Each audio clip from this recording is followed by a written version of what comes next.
Welcome everyone to PLUS Lunchtime webinar, where we will be exploring advocacy, research, and training on women's land rights in Africa.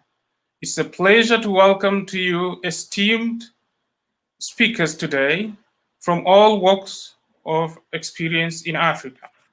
Today, we will be discussing an important aspect, women's land rights in Africa, the extent, the state, and the priorities in research, training, and advocacy. Our webinar today will be facilitated by our experienced scholar and expert, Mbaya, who is an expert on land governance and gender.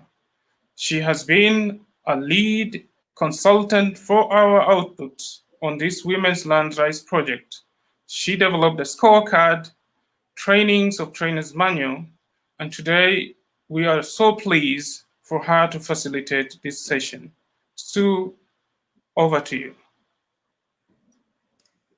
Thank you, Emmanuel. I will take you around everywhere in the world I go so that you can introduce me like that. I love it. Thank you. You're very, very kind. I think it's really wonderful that we have this webinar just at the time that we are celebrating International Women's Month.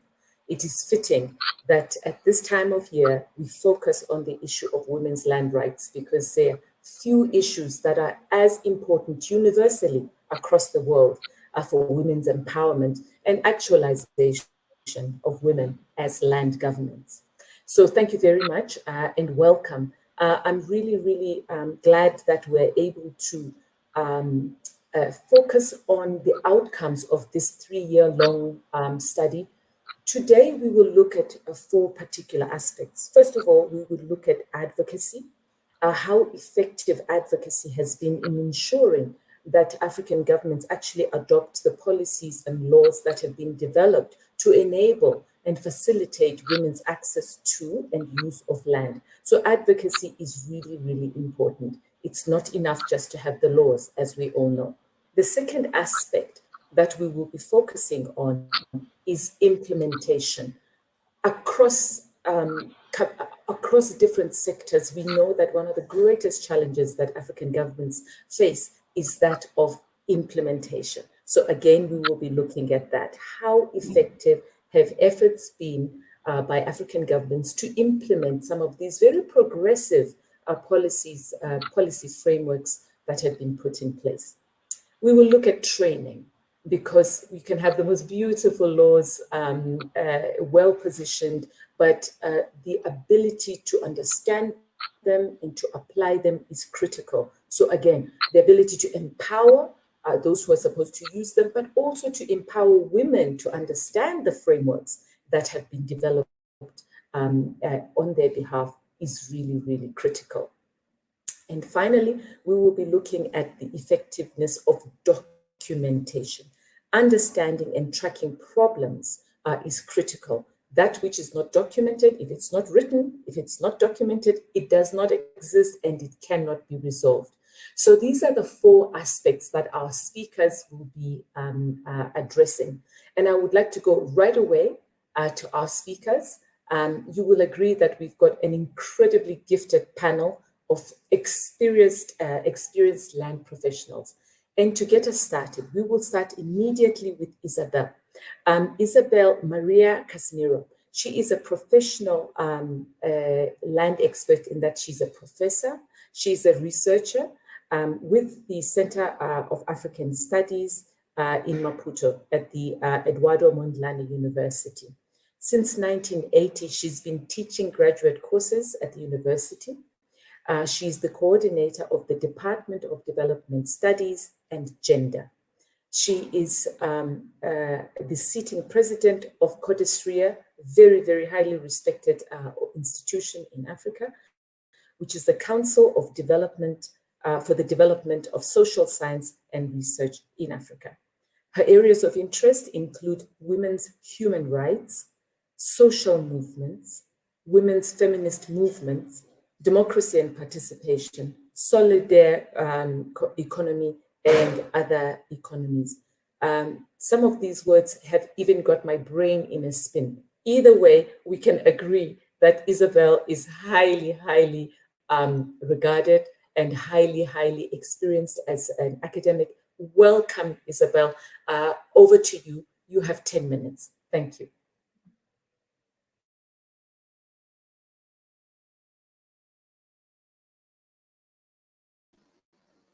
Hello, good afternoon, everybody, women and men, distinguished members of this panel.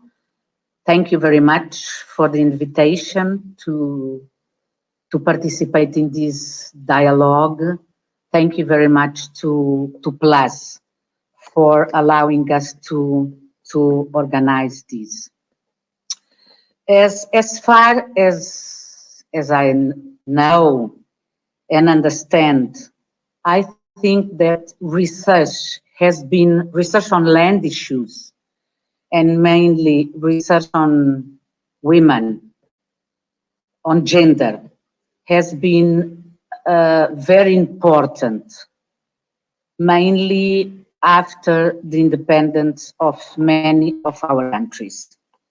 But if we look to the history of Africa, we know very well that land was always a very important issue. We know about the research that the district administrators had to do on land. We know, at least for the history of Portuguese official speaking countries, we know that they had to do the promotion plans for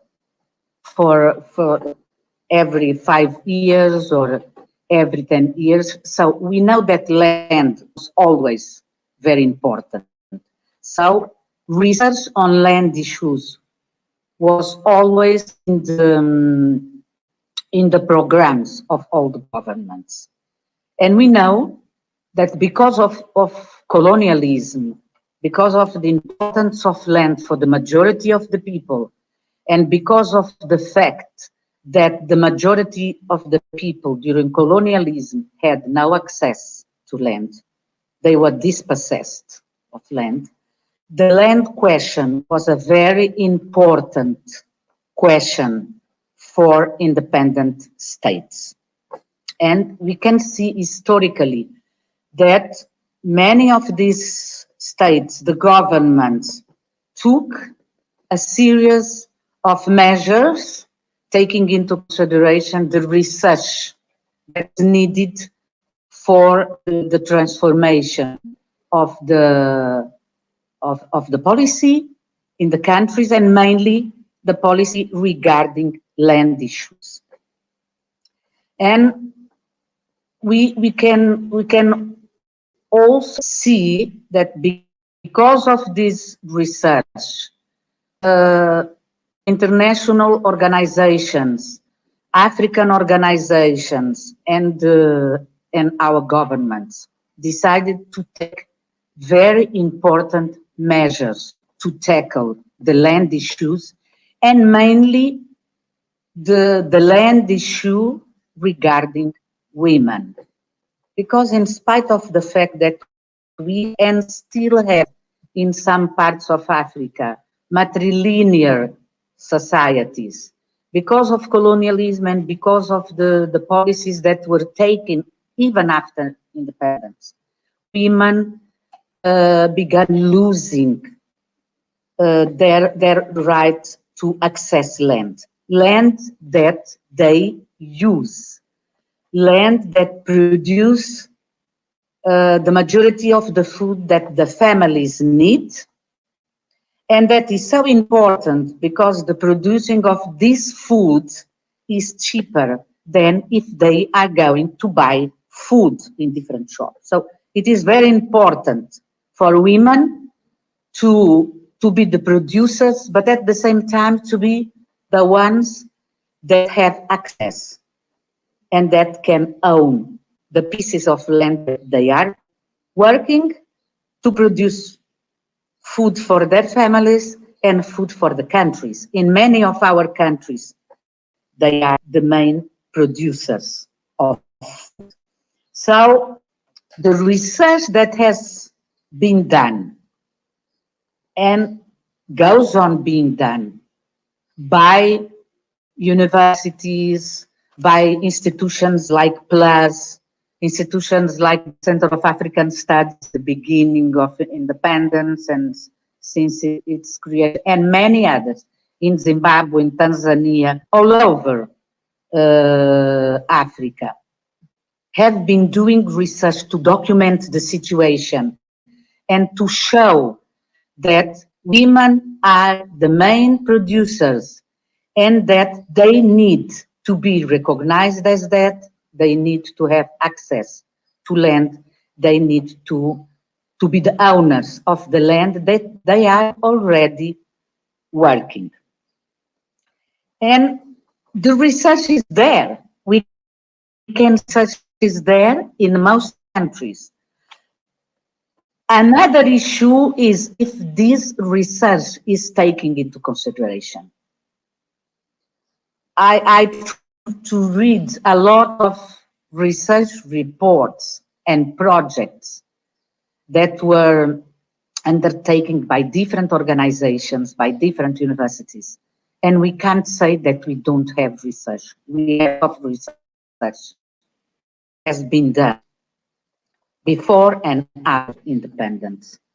But this research needs to be taken into consideration. There needs to be political will by the government to follow what is there, what are the results, and at the same time, there must be political will for the governments to follow what they decided in terms of laws and what has been decided by the African organizations and world institutions. And one of the things that is important, if we look at the priorities, because we have research is being done. We have very good research and we have an experience in many of the people that are in this group that go on doing research. We have very good research with good results and with recommendations. So there must be political will from our governments to follow what the recommendations are. We know that land goes on being a very important issue. The African continent is a very important continent, it's very rich, and we know what's happening with the land, because when there are minerals, important minerals, the land that is owned by the families, in many cases, is removed. I was reading before coming here that there is a Chinese company exploiting in Niassa province graffitis. And there is the graffiti goes from Niassa province to Cabo Delgado, I think, because the first exploitation was in Cabo Delgado province. According to the law, what is under land in most cases is more important than upper land. So there must be provisions to guarantee that the families are not going to lose their land. Because what we know is that because of this project, many families are displaced and we are talking about families, but we are talking about women that are the main producers in these plots of land. So we need to assure land for women that are the main producers, the main workers. They are the main workers, they are the main feeders of the families and the countries. There must be a guarantee to access and secure land for women. And we must guarantee the political will of the governments to follow, to practice what they decide, their own laws. For example, there are laws regarding the displacement of families because of projects. And there are rules according to the displacement. But in Mozambique, these rules are not followed by the states themselves. Thank you, Isabel. Another, Perhaps yes, I'm we could going to finish. wind up now. The last thing Thank that you. is very important is to guarantee that people know about their rights. This is something that in many cases the governments leave for civil societies. But according to the law, it is their duty to guarantee that everybody knows the laws they can do. Thank you very much. Mambu Asante.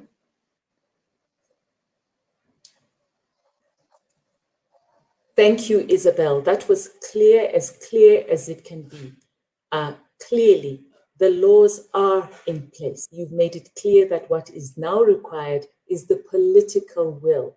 We will move promptly to the presentation by Augustine Masinde. We will be wanting to hear the extent to which governments are actually implementing all these laws and perhaps some of the challenges that they're encountering. Augustine Masinde is the National Director for Planning at the Ministry of Lands and Physical Planning in Kenya. He holds a master's degree in urban and regional planning from the University of Nairobi. Mr. Masinde has had a distinguished career in the fields of physical planning, practice, policy making, legislative formulation, regulatory compliance, and enforcement. He is Kenya's focal point in the IGAD REC on implementation of the Land Policy Initiative.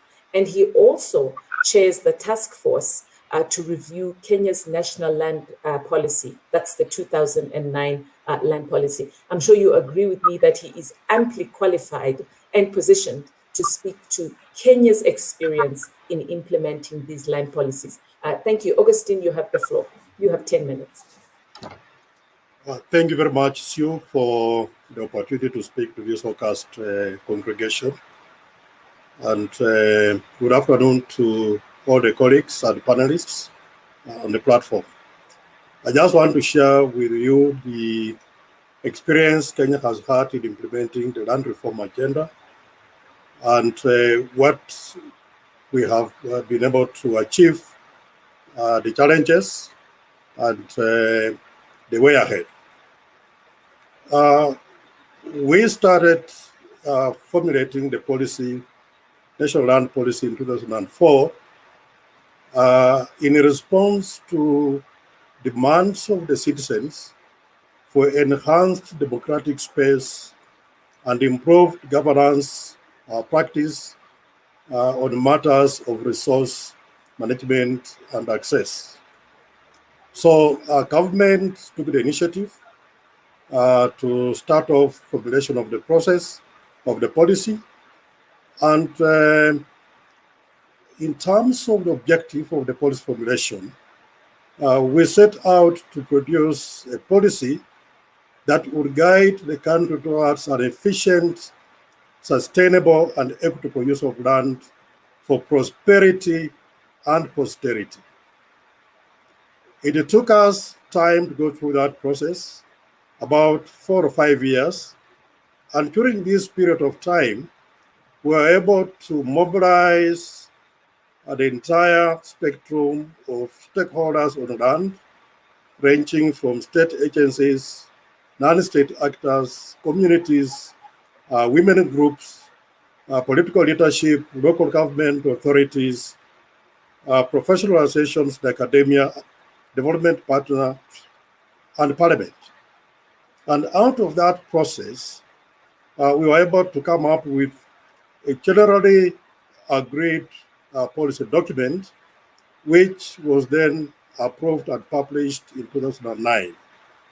The policy focused on a wide range of issues, but in terms of what is of interest to us now, the policy took special recognition of issues touching on equitable access to land, intra and intergenerational equity, gender equity, secure land rights, as well as transparent and good democratic governance of land, among other things. For purposes of making sure that the needs of women, children, and other marginalized groups are well taken care of in the policy document, the policy put emphasis on putting in place appropriate principles and guidelines on the rights of children and the youth, especially in terms of ownership, inheritance, and access to land for beneficial use. The policy also put emphasis on women land rights, especially with respect to outlawing discrimination against women in matters of land ownership, protection and promotion of women's land rights in terms of inheritance, of family property and land, and provisions for joint spousal registration and documentation for purposes of ensuring that women are not disinherited, and also ensuring that in terms of the institutional setups, women have proportionate representation in all institutional structures that manage and deal with matters of land. The policy also dealt with issues of matrimonial property, which is a thorny issue in Kenya and I believe in many other African countries, and therefore it set out the principles and guidelines of the review of the law relating to matrimonial property for purposes of ensuring that the rights of women within the matrimonial setup are guaranteed and protected during the subsistence of marriage and on the solution of marriage, including death. The policy also looked at the issues of women within the pastoral communities and came up with clear guidelines and principles on ensuring that the rights of women within the pastoral areas are well recognized and protected. Now, on the basis of this policy document, we proceeded to advocate for mainstreaming of the policy principles in the Constitution. And what happened in 2010 is that the entire chapter 5 of the Constitution was made up of the recommendations of the 2009 policy document to the extent that the current Constitution of Kenya, which was enacted in 2010, devotes the entire chapter on the provisions of the policy document. And specifically, the Constitution makes provision that related to outlawing discrimination against women, protection of women land rights, and ensuring that women, men, and children are treated in the same right without any discrimination. Now, on the basis of the provisions of both the policy and the Constitution, we set out to implement and operationalize these provisions in the various legislative instruments. And as a result, we have had all those and regulatory frameworks in the country touching on land radically reviewed to take into account the provisions of the policy and the Constitution. And as we stand now, all the laws are being operationalized. We are deep in implementation. And of course, as we proceed with this process, we are cognizant of the fact that we have to be in tandem with the international conventions and treaties, the African Charter on Women, as well as the African Declaration, the AU Declaration on Land, as well as the Maputo Declaration and other relevant international commitments. In terms of challenges, as we implement the policy, the Constitution, and the various legislative instruments, we realize that there is a gap between the policies, the laws, and the Constitution and the implementation. And this gap arises out of the fact that one of the things that need to be put in place is ensuring that the citizens, both the men and the women, people in government, communities, and other stakeholder groups needed to be roundly educated and empowered with information so that they are in position to implement and conform with the requirements of the policy and the laws. We also have issues with mobilizing adequate resources that should go into empowering women and children to be able to benefit from the land that they have access to, and also ensuring that in terms of the political will, we are able to sustain it at every level to ensure that the gains that are promised in the Constitution, the policy, and the legislations are sustained across board. And just as a matter of interest, we also have the issue of capacity, which we need to work on in terms of developing the necessary skills and competencies amongst government officers, women in leadership, and community structures to be able to effectively and efficiently implement the provisions of the Constitution, the law, and the policy requirements. Thank you very much, Chair.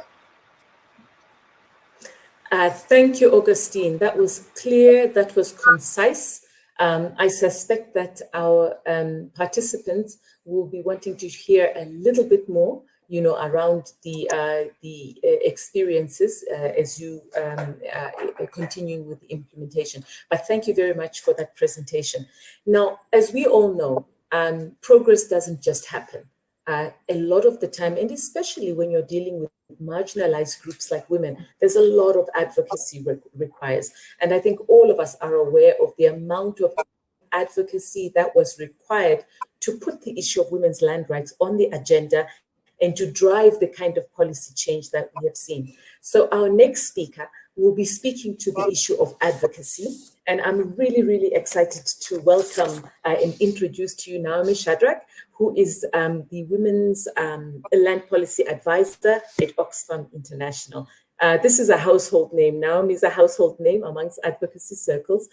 She leads Oxfam's international work to secure women's land rights across the world through advocating for the effective implementation of international and regional frameworks, such as the ones that we've been discussing this afternoon. She holds a master's degree in natural resources assessment and management from the University of Dar es Salaam in Tanzania. Just before I hand over to Naomi, I would like to remind our participants of the comments box that we have. Please add your comments, any questions that you may have there so that we can already begin to capture them. Naomi, welcome. You have the floor. We would love to hear, going forward, what priorities for advocacy? It's brought us this far, but what next? Thank you. Welcome. Thank you so much, Sue, and thanks, Plus, for hosting us. I'm going to speak about some advocacy work which has been done to ensure we are putting forward the issue of women's land rights. And as Sue said, what should we do going forward?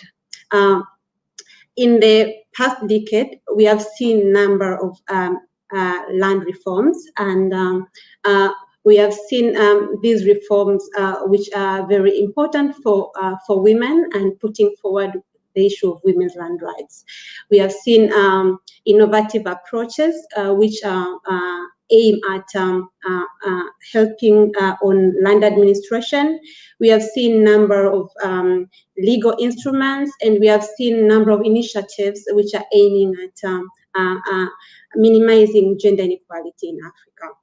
And with confidence, I can say advocacy, very strong advocacy, has enabled these reform and these gains, which we are seeing now in Africa.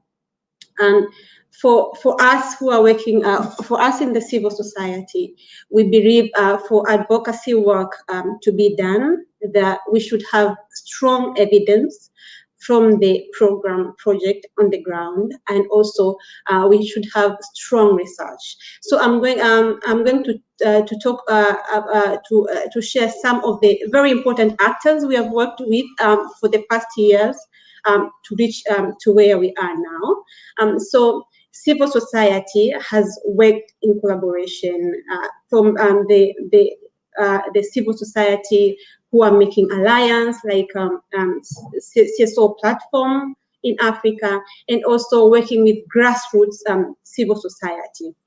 And also we have worked very closely with academicians, with universities such as PLUS, who are hosting us today.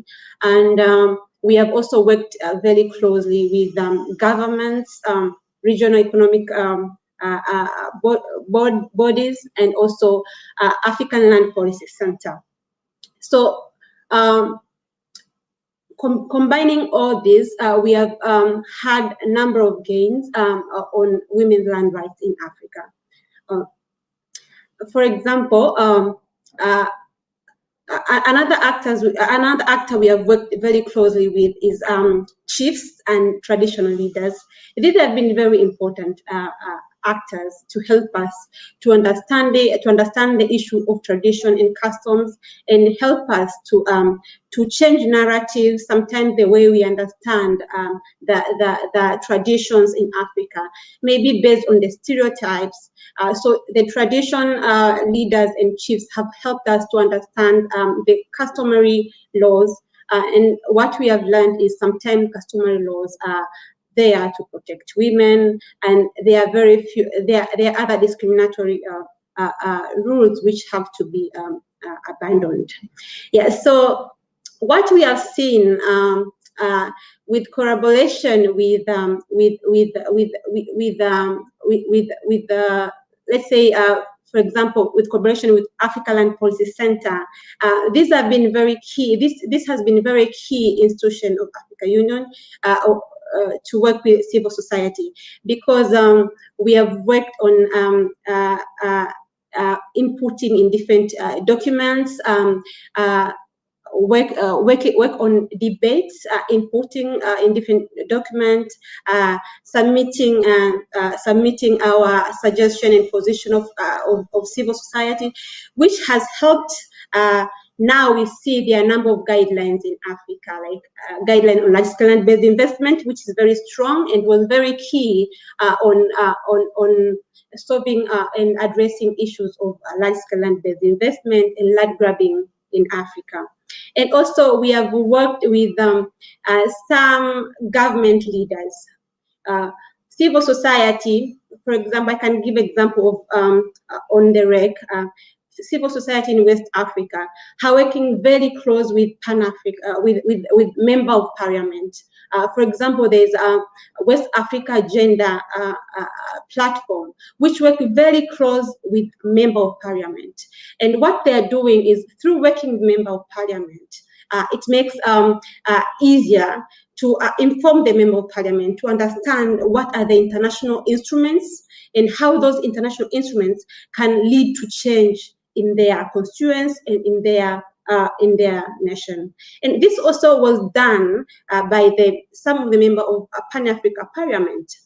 For example, with PLAS, who are also today, we had the very big land grab hearing, and where we brought some of the evidence, and we brought some of the community who were experiencing land grabbing cases by that time. This was to amplify the voices, to make the issue of land grabbing close to the Member of Parliament, to understand it more.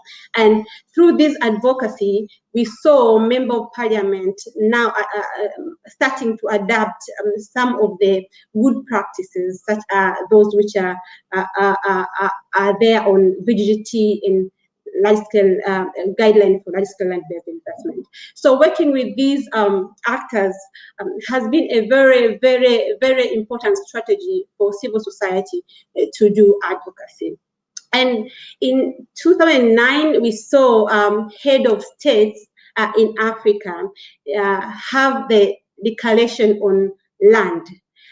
This one is the one which emanated on production of knowledge, different knowledge, which we now utilize in Africa on the issue of land governance. And as I said earlier, this led to establishment of Africa Land Policy Center by the Africa Union Commission, AFDB, and UNECA. This has been very important for civil society to do advocacy, because it has supported us to get those platforms to work very closely with government in Africa. And another thing is in 2014, a conference of ministers agreed a first position on women's land rights. This was very important for seeing the ministers in Africa agreeing on position on women's land rights. And another one which was very important was in 2015, where we saw the move for having a move toward allocation of 30% of land to women in Africa. And this was to be on the on legal mechanism of countries in Africa. This was another very important move for Africa countries by ministers, agreed by ministers in Africa, to make sure that at least 30% of land to be allocated to women. So so through this, we see that our advocacy work, working very close with ministers in Africa, working close with African states and AU institution within AU and regional economic blocks, has been having very important output, and we have amplified the voices of the grassroots people, grassroots women especially, and making sure that they are heard and their advocacy agenda are put forward. And in 2016, we saw civil society from across Africa mobilize the women from across Africa toward Kilimanjaro, which is the highest mountain in Africa, to claim their women's land rights. From there, women developed the one which is called Kilimanjaro Charter of Demand. This Charter of Demand has demands of what women in Africa want regarding land rights. And this Charter of Demand is now on official repository of Africa Union. That means it can be referenced by any Africa government wanting to know anything about what are the demands of women. They can just refer from it. Through the Charter of Demand, I can say it has been very important for African women, because we know their voices, we know what they want. Even during restriction of movement during Corona pandemic, at least we had a document to do advocacy with, because the Charter of Demand represents the voices of women in Africa. There have been issues. There are still a number of issues which are are there. And because of the interest of time, I'm going to say this while looking at the way forward. We still don't have data. Because we don't have data, it's very even difficult to monitor the 30% allocation. That's a very big challenge. And still, we don't see implementation of these policies and laws which I've mentioned. And another problem is the issue of funding. Because we already have a lot of gain, we have to sustain them and move forward to accelerate these gains. So we think that there should be more funding toward women's land rights to ensure that what Africa Land Policy Center is already having, very good strategy, very good document. We're accelerating those, and also civil society from grassroots level to a national level and Africa level. Are having funds to make sure that the gains we are having, we are not losing them. And another thing which I think is very important, linking to advocacy, is gender transformative and leadership. Thank you so much. Thank you, Naomi. I know that you had one or two more things to say, but time. You know how we're always fighting with time. But thank you so much. I think it was very clear what gains have been realized so far. I think we would probably want to tease out a little bit more the pieces that you were now talking about, priorities moving forward, especially given what we heard already from Augustine's presentation. Thank you so much.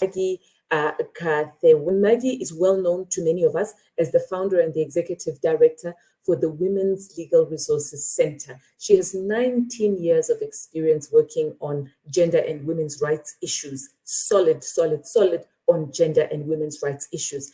She has a social science degree and master's degree in development studies. She's a recipient of several awards, including African Gender Equality Conference Award, and as a women's rights defender just this year. I think, Maggie, you've been very, very humble in the bio that you've given to us. I just want to welcome you and say we recognize your immense contribution to women's rights, over the years. You have the floor to pick up really where Naomi had left off, to talk about these challenges of recognizing, documenting women's issues around land and what to do going forward. Welcome, you have 10 minutes. Thank you very much, Susan and Plus, for this opportunity to share our own experiences based on the Malawi experience. Just to say that my organization, Women's Legal Resources Center, has been in partnership with the Plus, ProBAC, and Oxfam Consortium in implementing the women's land rights for inclusive growth in Africa. And in this case, we're talking about Malawi. So just to give a short contextual background of Malawi, that we have two distinct social systems of patrilineal and matrilineal. In matrilineal societies, women by culture are regarded as owners of land. In patrilineal, they're not regarded as owners of land. That's by culture. But then in terms of, as a country, we have made strides in carrying out land reforms. So we have a new Customary Land Act that guarantees land rights for women. It was passed in 2016. And so, at least with contributions from the civil society organizations, activists, and academia, we have a land act that we can rely upon.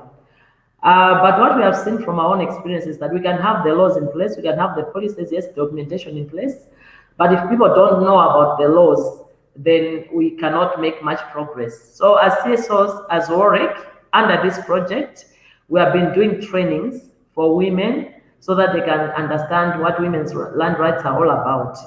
So we basically carried out 3 types of training. So the first training was on transformative leadership, where we're trying to develop a cadre of women leaders that can advance women land rights issues within the country.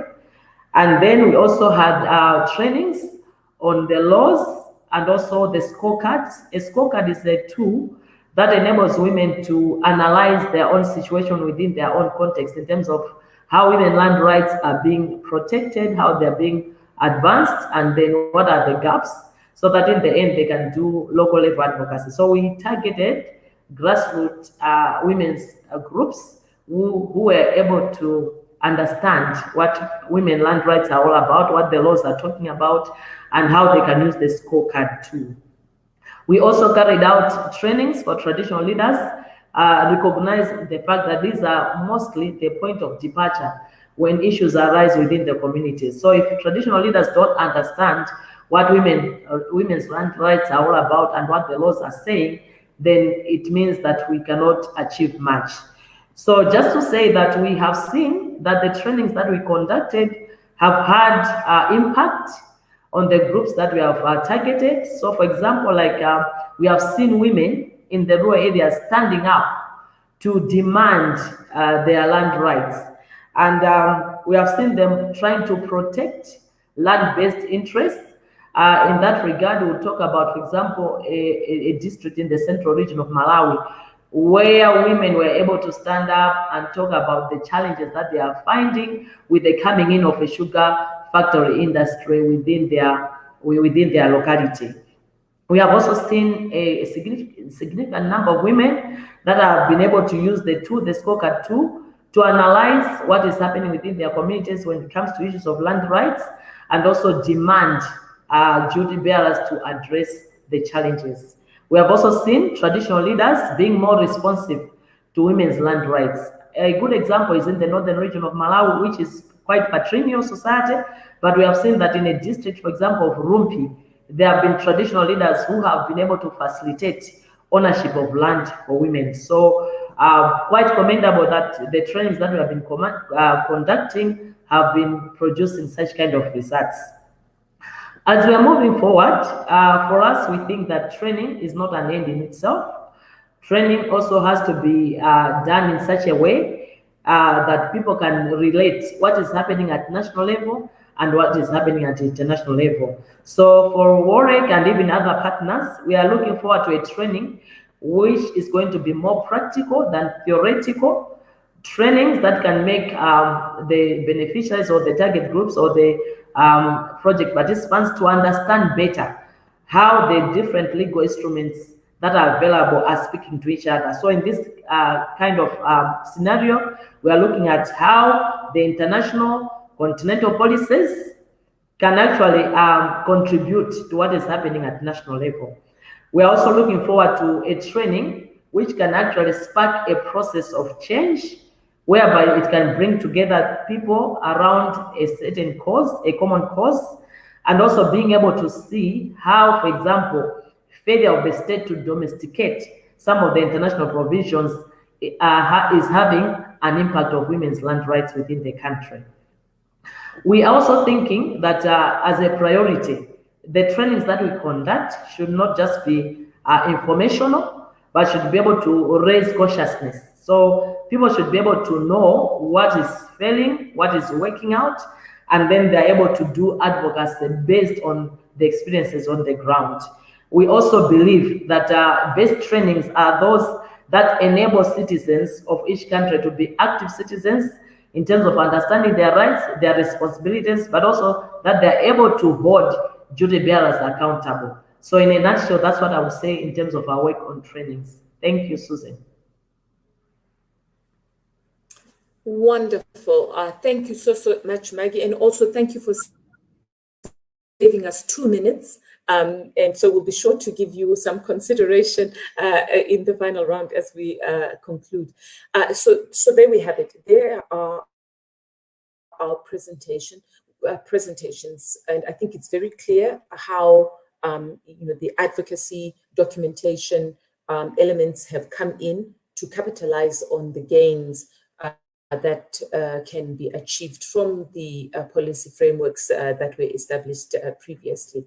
And I think the research agenda is evolving. It's becoming clear where the gaps are. But let's go to the to our comment section. I'd like to open up the floor for a discussion, just reminding participants that it's not just about questions, but your knowledge, your specific insights about some of these issues that have been discussed. In particular, moving forward, if we could focus on questions, comments that actually move us forward.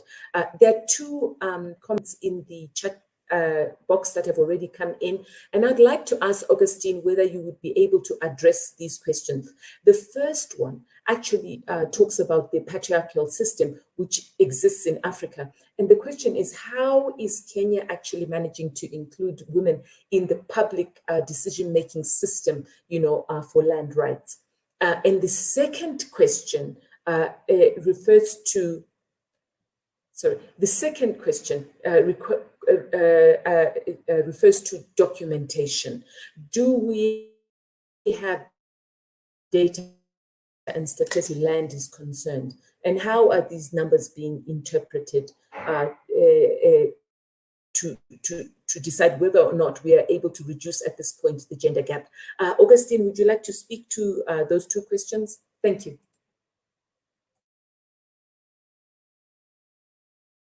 For those two questions.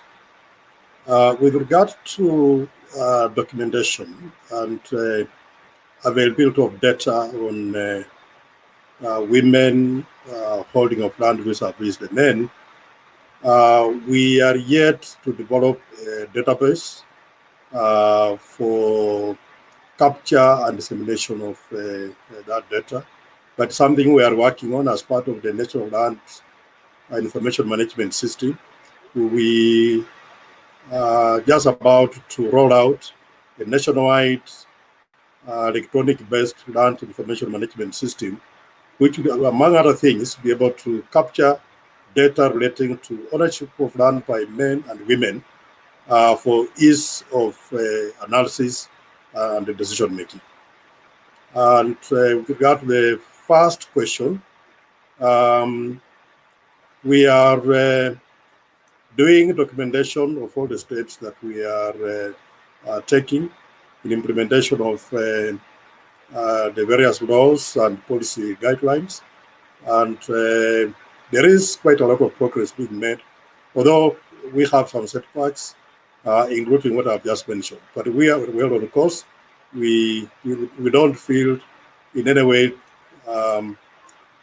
discouraged or in any way feel that we may not be able to do it.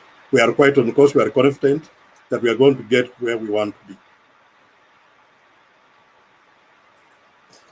Thank you so much, Augustine. I wonder whether I could just follow up that question as I look to the chat to see whether there are any additional comments. When you say that we are on course, is there a way that the government in Kenya is able to confirm that with women's voices? Do women in Kenya say that we are on course?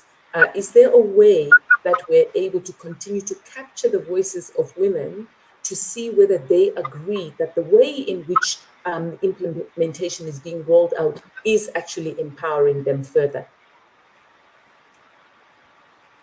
Yeah, that's a very good question, Sue. We are going through the second phase of review of the policy. And as part of the preparations for that review, we have a series of meetings taking place by women and other stakeholders. And what is coming out very clearly is the appreciation that in terms of policy, in terms of the Constitution, and in terms of the laws, we are well on course. But we have gaps which we recognize that we need to deal with to make sure that all these laws, policy guidelines, and constitutional provisions are operationalized to the total benefit of women. Issues of empowerment of women, resource mobilization, education, sensitization, and capacity building are real. And until we get all these things wrapped up, we will still have that feeling that maybe we are not yet there. But we are on course, and I believe working as partners, we should be able to deal with the challenges to make sure that we get the gains that we did to get. Thank you, Augustine. Maggie, maybe I could come to you.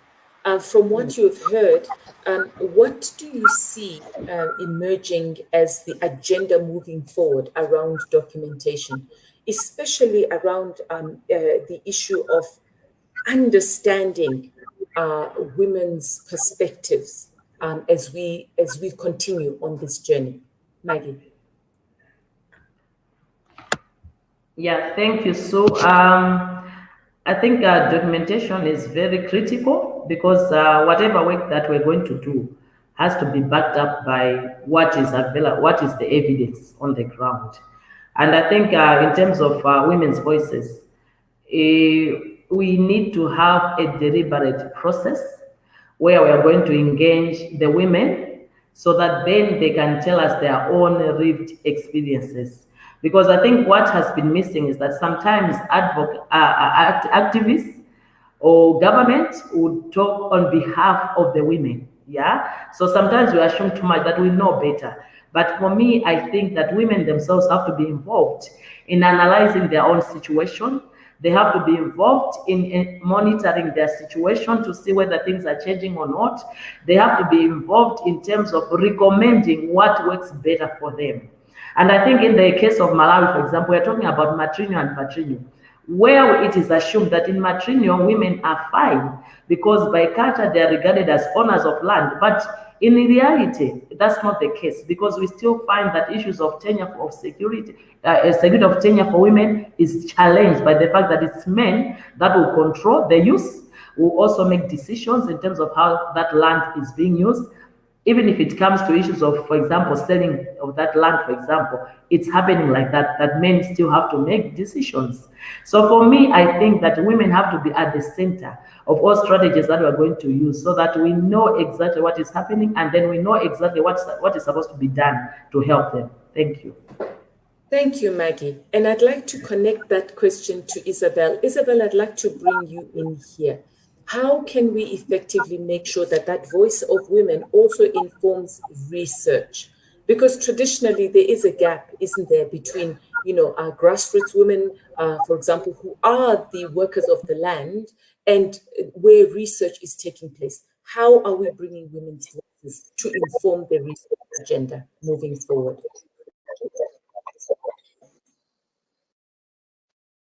Yeah, how we are going to ensure women's voices. Yeah, we already have many rural women's associations. We also have many women's association, feminist organizations that are working together with the various. They are working together with the various associations, and I think we should work more together to press governments to follow their political will. Because we, as I said before, and we all talked about that, we have the information that needs to be fed every day. We know what's happening, but we need to have voice to ensure that things are going to be done. And what we learn is that we need to be together. We cannot do it alone. And together it is together the institutes, together the universities, the academy, together international organizations, together community-based organizations, all together. Because if we are alone, it is very difficult for our voices to be learned. We will be como é que se diz? Oh, my English doesn't come. Como é que se diz apanhadas? We will be caught alone. So we need to be together and have a voice together. Thank you.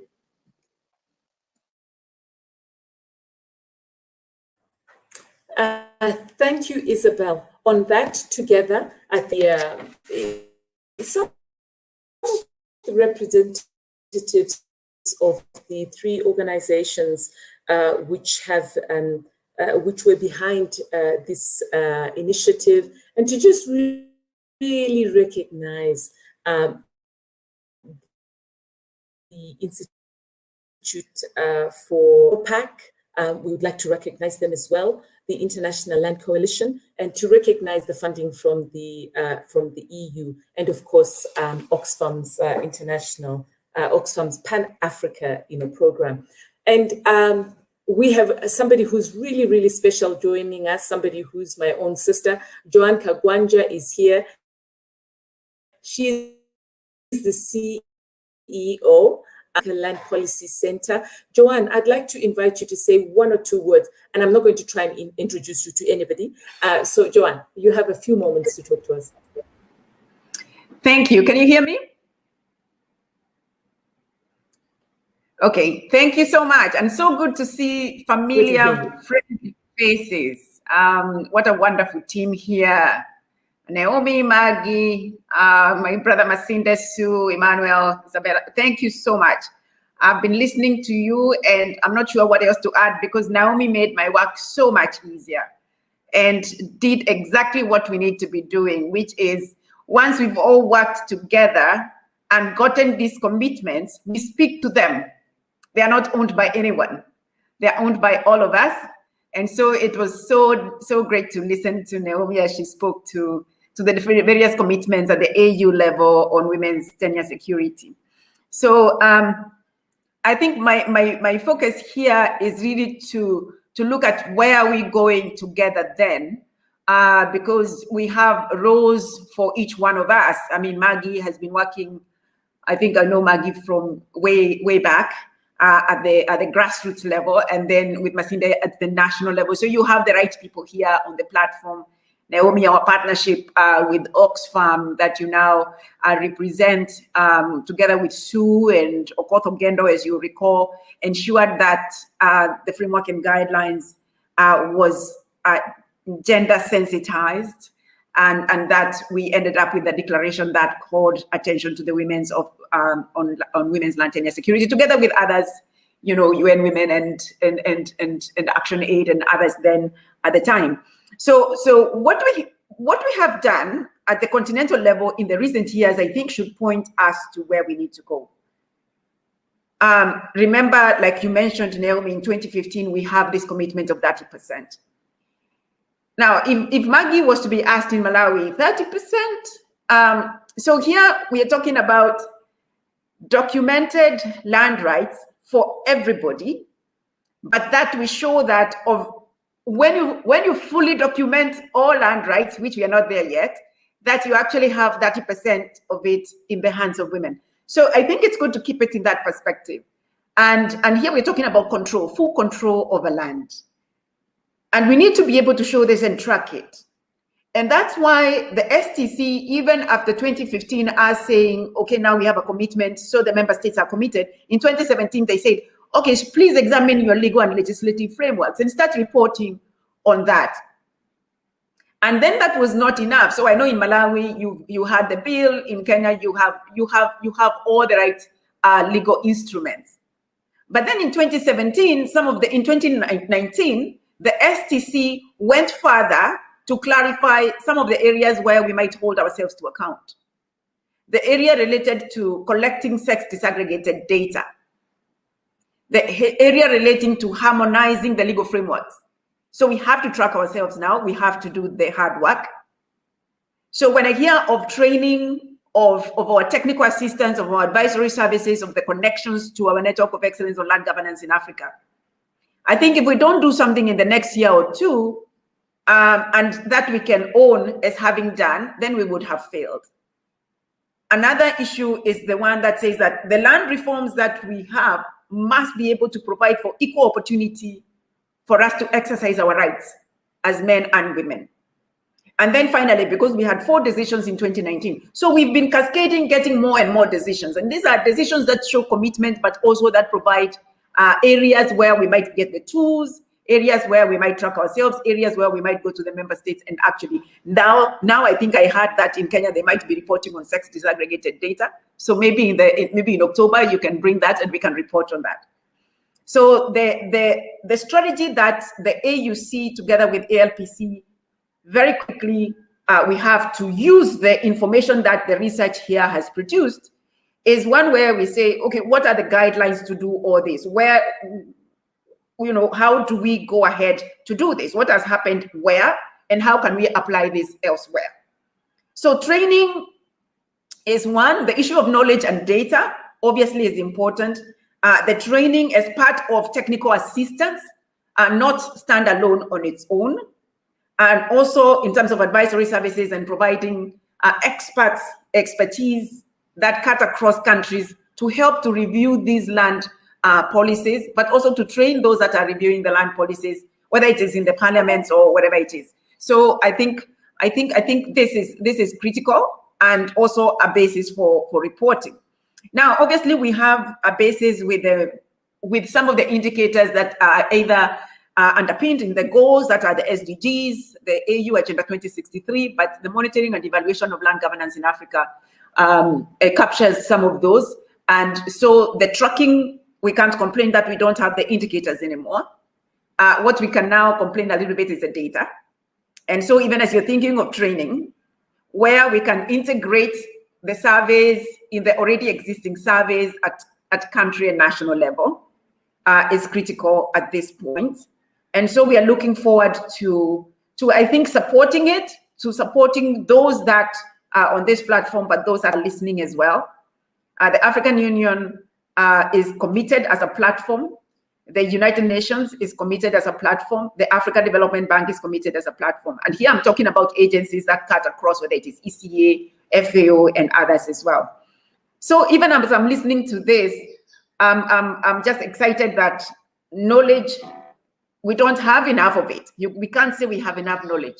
We don't have enough that tells us how we document the rights in the traditional areas across the board so that we can achieve that 30%. Because if our land, 80% maybe of it is governed in traditional authorities, just titling alone, what we call the formal titling through the statutory process, is not going to help us that much. So we need to be able to embrace some of these other very innovative approaches which are being documented as tools, which are being documented, and we need to embrace them in a manner that they also enter into the economic space.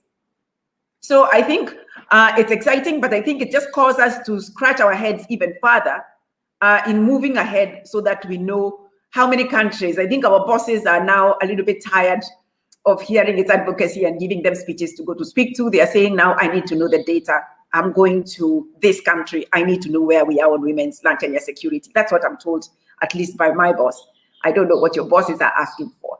But the numbers, we need those numbers. We need to show how many, and numbers of everything. We're talking about numbers in the legal frameworks. We're talking about numbers in the actual women who have documented rights. We're talking about numbers in the legal frameworks, in the legal setting, in terms of whether you're talking about the institutions where we exercise our rights when there are disputes as well, in terms of conflict as well. So I just want to invite all of us. I know this year is one of those where we will have the Conference on Land Policy in Africa. We are planning to have a hybrid system this time because of the COVID. But we will, in some form, have this conference and have these discussions. And given the theme of the AU relates to issues of heritage and the arts, we know that here we're talking about traditional authorities, and I think we can embrace this theme and look at how issues of women's land tenure security in customary lands can be moved forward. I'm inviting all of us to reflect on how that can be done better. We have a journal where we will continue to publish some of these papers in the context of NELGA. And also, remember, we have yourselves who are in the civil society platform. So let's use the platforms that we have to advance this issue. I know they have a thematic area on this in this regard. And the Forum for Africa Traditional Authorities are especially interested in learning what's happening in Maggie's backyard in Malawi and how you're engaging with traditional authorities so that others can do so in a more efficient manner to provide these women's to provide access to land for women and for them to exercise their land rights. So for me, I'm encouraged. I welcome all of us to be innovative and to use the platforms that we have so that we can really, really move this agenda forward. I want to thank you, and and really for inviting us at ALPC to this platform, which has really important people in this regard. Thank you so much. And thanks, Sue. See you soon. Thank you very much, Joan, for that kind commitment to work with us and assure us that you will always welcome our contribution. We will give you the data that you need. And we thank you for joining in this session. Thank you very much, our presenters. You offered a valuable knowledge that we will take forward. And this is a challenge to every one of us. And our viewers, we thank you very much for joining this important session. Thank you very much and have a lovely evening. Bye-bye.